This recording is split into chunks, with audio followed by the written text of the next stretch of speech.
The following podcast is brought to you in association with Let Us Talk Mental Health, the football team raising money for mental health charity Mind. You can follow them on Twitter at letustalk_MH, and also brought to you in association with the Proper Blokes Club, walking and talking, breaking the stigma surrounding men's mental health. For more information, go to www.theproperblokesclub.co.uk.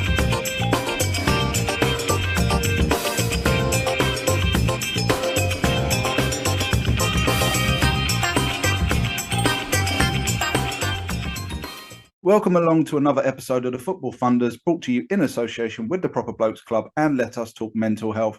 I am your host, Ryan. I'm solo tonight.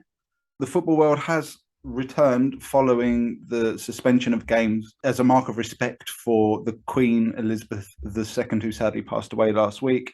It has been a very slow news week.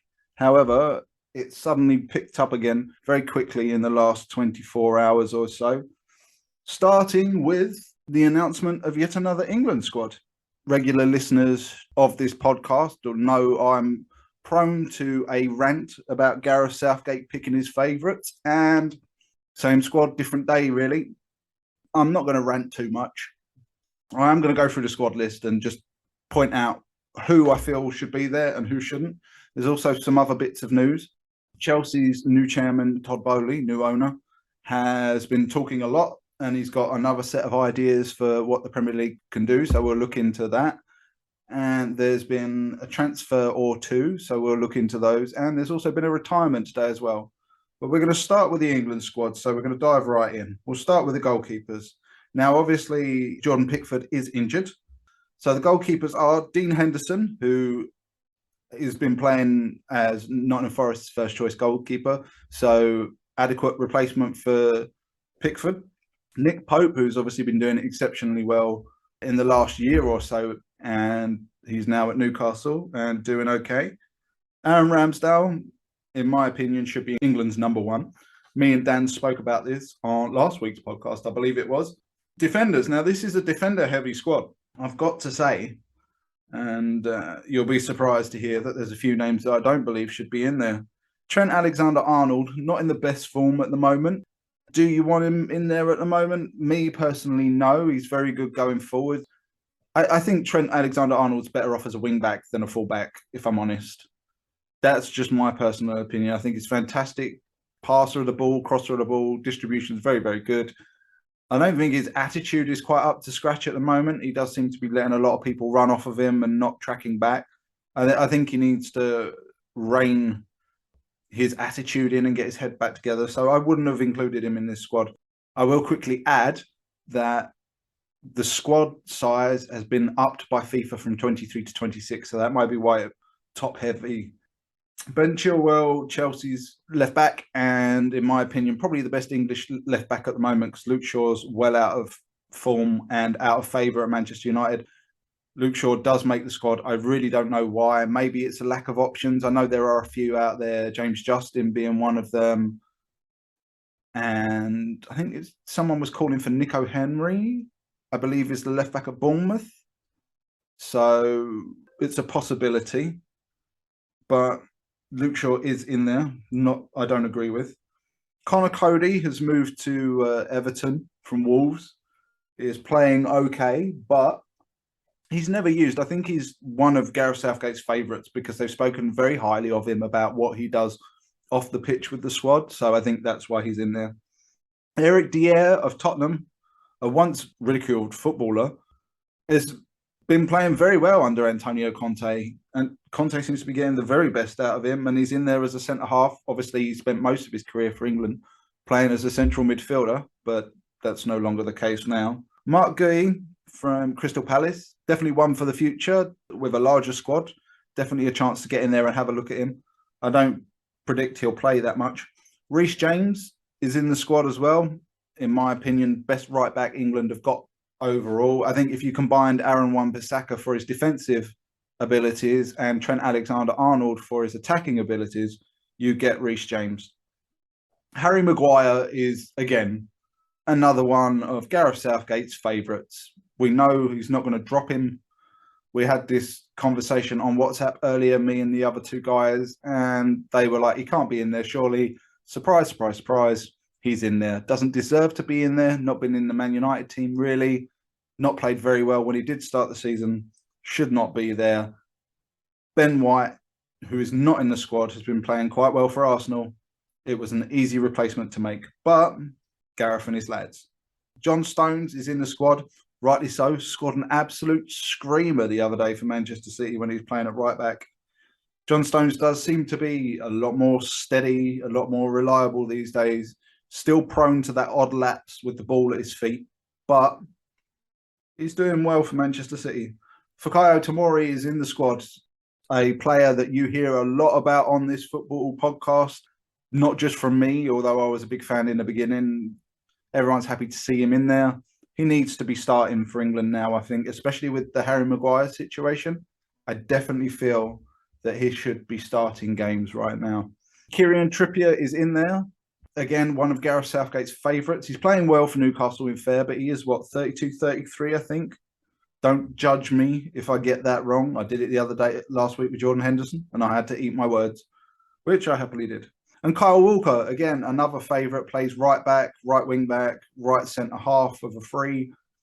Gareth Southgate loves him for some reason. I don't quite see it myself. The only reason I can think that he's in there is because he's got so much pace that he's in there for recovery situations. The midfielders, this is a very small selection. Jude Bellingham, who is just proving to be, in my opinion, absolute star. Scored against Manchester City again for Borussia Dortmund in the Champions League a day or so ago and looked amazing again. No wonder he's going to cost a lot of money. And Liverpool have been rumoured to be in after him, and I can't blame them. As a Manchester United fan, I'd love to see him in my midfield too. Whether we'll fork out the 100 or something million remains to be seen. But I'd like to think we're going to be in for him. Calvin Phillips is in the squad. Not quite sure why. I don't think he's started a game for Manchester City yet. And I don't think he's been a regular in their side. For me, doesn't deserve a place. But Gareth Southgate, tried and tested, is in. Declan Rice, Captain Fantastic down at West Ham. Not doing as well at the start of this season as they have been in previous seasons, but he definitely deserves to be there. Future England captain, if you ask me, should be England captain. I'm not convinced of Harry Kane as a captain at all. And another personal favourite of mine who's in there, who definitely deserves to be in there, and I would argue vice captain for England, although I always make him my England captain when I play Football Manager, when I'm the England manager, is James Ward-Prowse of Southampton. Obviously, it's still very early. We've only played a few games in the Premier League. I must be about, 6 or 7 now, I think. I'd have to look it up to be sure. But he deserves to be there. He's a favourite of mine. And I think he's a game changer with his delivery, set pieces, etc., etc. So not many midfielders. That is the line. So you can expect England to be playing with a back three, I think. Forwards are Tammy Abrahams. Got off to a bit of a slow start in Italy this season, but he's starting to pick up the pieces. He's got a new strike partner in Paulo Dybala, who left Juventus for Roma, and they do look like they're starting to click. I would like to see him given a game or two, as in a full 90 minutes, but I doubt it because I believe these games are against Italy and Germany, I believe. So I'd expect to see pretty full-strength teams throughout, just judging on how Gareth Southgate's picked his teams in the past for big games. Jarrod Bowen's in the England squad. Again, probably deserved on the back of last season's form. I wouldn't blame Gareth Southgate for picking him. I think he's exceptionally hard-working. He's quite good in front of goal, as his goal tally shows. So, no problem there. Phil Foden, back from injury, starting the season with Manchester City. I'm not sure how many games he's played, but massive talent for now and the future, so I'd keep him in there. Another Manchester City player who's in there, but I'm not quite sure why, is Jack Grealish. I've expressed my doubts on this podcast before about Jack Grealish. I think he's a very good player. I just don't think he fits into Manchester City's style of player. He's the type of player that likes to stand a defender up and then try and beat him with a trick. That's just not the way Manchester City play. Everything's very quick, very fluid. keep the ball constantly in motion. If they can't find an avenue one way, they quickly turn it the other way. And I think it's hampering both Manchester City and Jack Grealish.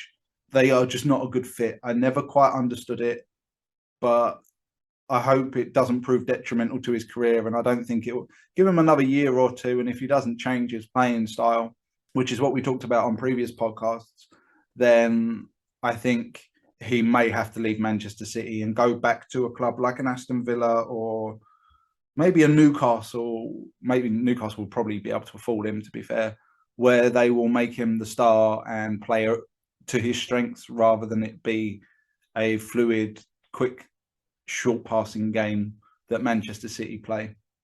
Harry Kane is in there. Obviously, he's England captain. Not been in the greatest of form for Tottenham, I'd say, particularly the last few years. I know he's still got a lot of goals, but he's had a lot of injuries. Doesn't look the goal scorer that he did a few years ago. Bukayo Saka at Arsenal, again, I'm not sure what kind of form he's been in for Arsenal of late. I don't follow Arsenal, being a Manchester United fan, obviously. But major talent, one of Gareth Southgate's chosen ones. So fair enough.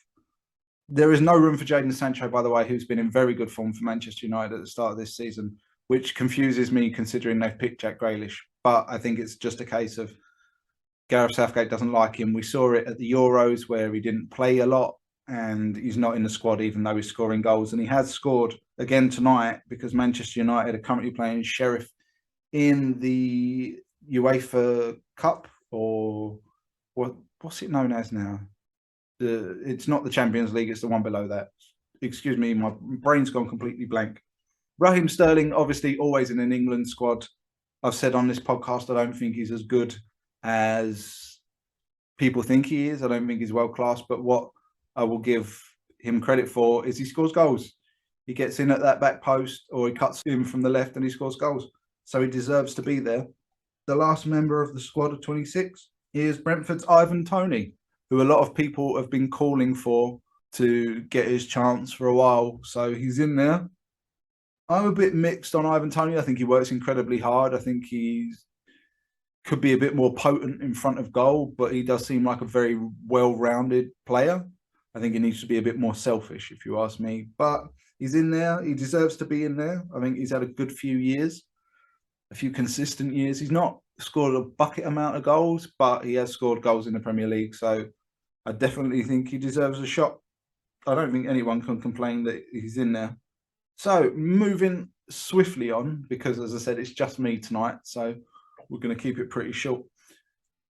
Todd Boehly, the new chairman at Chelsea, has come out and he's making his feelings known about the Premier League. He's an American and they are, I think it's fair to say that most Americans are highly profit motivated.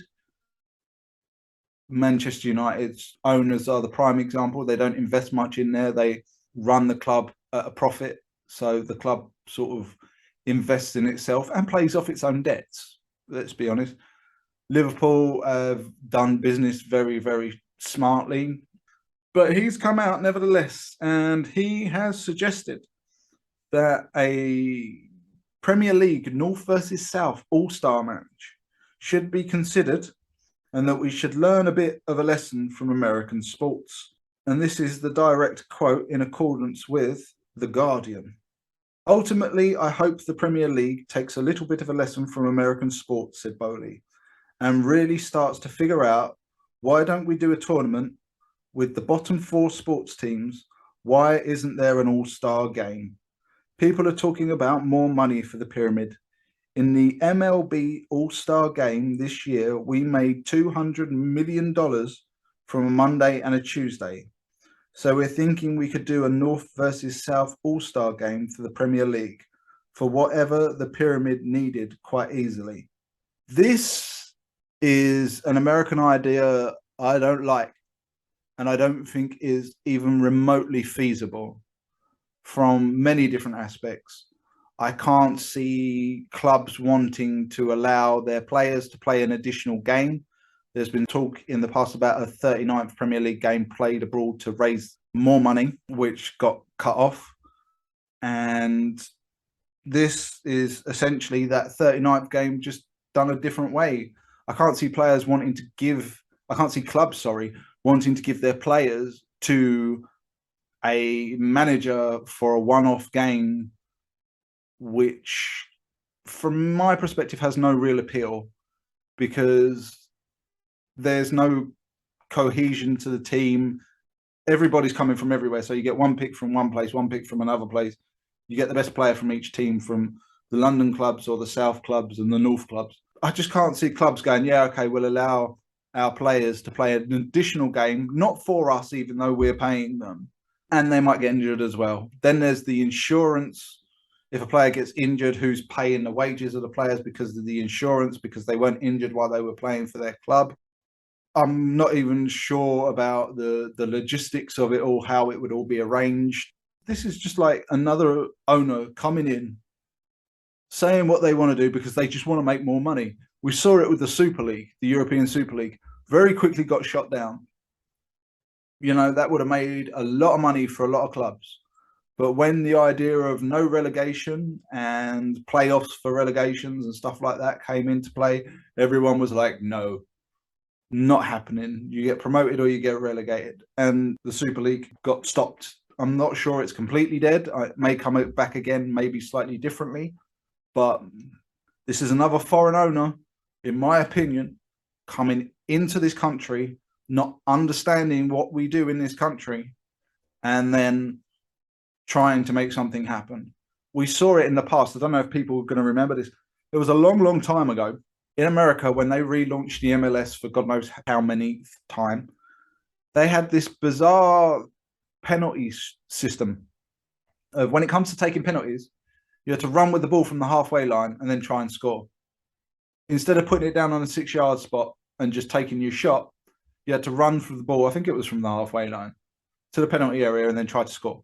Genuinely very weird. Been recommended here before.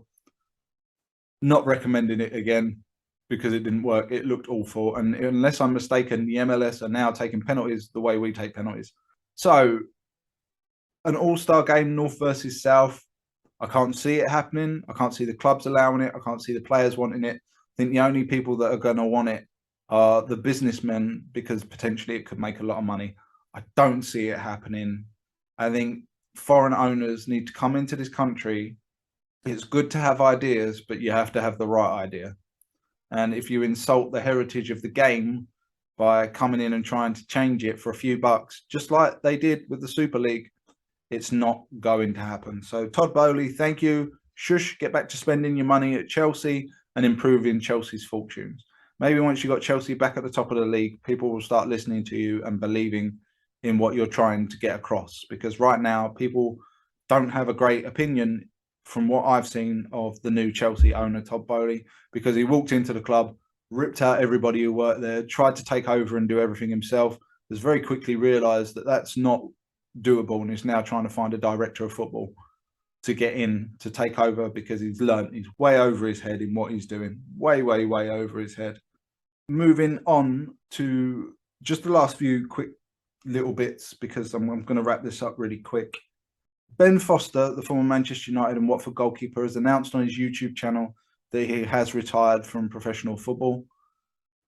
It's not really a surprise. I think he's 40 going on 41. He's just been released following Watford's relegation and the end of his contract.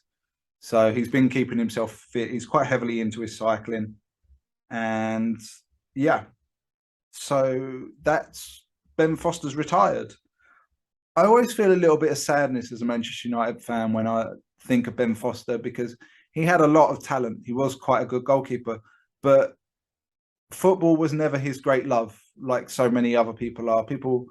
I know Ronaldo's obviously the prime example, but because like he loves football to the point of pure obsession, where it drives the way he looks after his own body to the point of almost madness, if you ask me.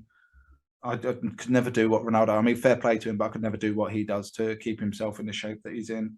Ben Foster had a lot of talent, but football was never his love. I think had football been his love, I think he would have been more of a success at a much higher level.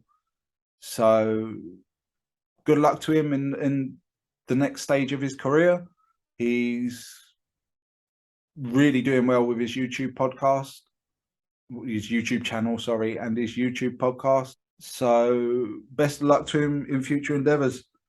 Andy Carroll has managed to get himself yet another contract with Reading. How he's managing to do it, he must be about 33 at this point, I believe. But his body has never cooperated with his talent. And he spent so much of his career out injured with massive, massive injuries. But he's managed to get a short-term deal at Reading. I believe it's till mid-January the contract is. It's about 4 months. So best of luck to Andy Carroll, I suppose. Don't know how he does it. He's like Phil Jones. I genuinely don't understand how somebody who has that many injuries can, get out of bed in the morning, to be honest. And I don't mean that from a physical point. I mean it from a mental perspective, because if you're constantly fighting your own body to try and have the career you want, it must be completely demoralizing. So I applaud them in one aspect. I'm assuming it's a pay-as-you-play deal, because they can't be paying him much if it isn't. I'm sure he's probably getting a very small base salary, and the rest of it's bonuses. But good luck to him. Fair play to him. I'm just having a look now. I'm just trying to find the Manchester United score before I go. Manchester United are 2-0 up against Sheriff. Just trying to find the second goal scorer. It was Cristiano Ronaldo. There's a surprise. I think this will definitely be his last year in the Premier League, Cristiano Ronaldo. As good as he is, I don't think his body's keeping up. So best of luck to him. I hope he has a great season with us, and then may he go on and do whatever he chooses to do. So on that note, I will depart. Thank you very much to everybody for tuning in. Sorry, it's not a more entertaining podcast and not your normal shites and giggles that we normally have with the other two, but hopefully they'll be back next week. If not, you'll be stuck with me again. So thank you very much. Good night, and don't eat all the cookies.